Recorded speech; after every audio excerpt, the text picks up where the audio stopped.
All right, coaches. Now, it seems like a simple movement that we often just take for granted, but we wanted to give you a couple tips on how you can teach your athletes how to quite literally burpee more quickly. So this is a progression that you could potentially use on a day that is a simple workout where there's not a lot of complex moving pieces or movement patterns, and you want to teach your athletes how they can just be faster at this movement. The first thing we're going to do is teach our athletes how to get down to a plank position.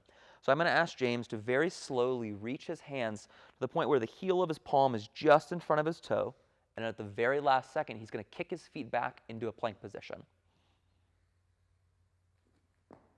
Good. Go and stand up, do that one more time. Good. Essentially, what we've done here is taught our athlete the position they need to get to be set up to do the push-up, and also the timing of how to kick their feet back. The next thing I want to have them do is, just as their feet come back to the plank position, he is going to collapse down to the ground, and I want to see that his chest, hips, and thigh all touch the ground flush simultaneously. Go ahead and do 2 of these. Good. Pop back up. One more. Awesome. And he starts with that really slow reach to the ground because the timing of when to kick the legs back is important. From there, we need to work on kicking the feet back up. And I'm going to have him do this from that plank position. So he's going to get in the plank.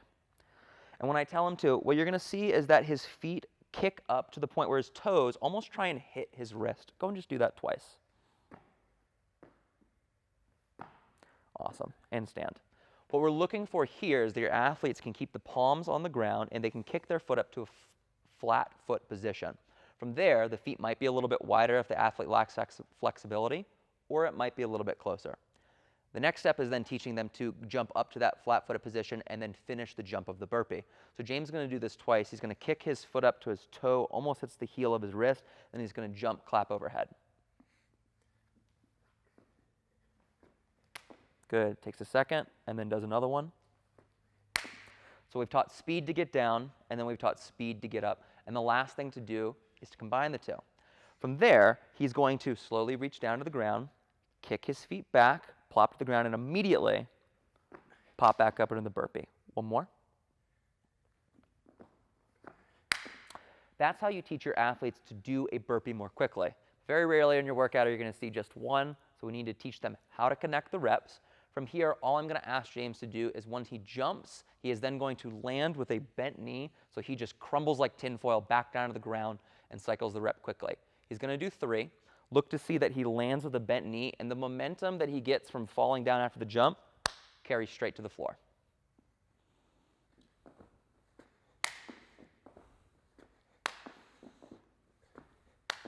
Awesome.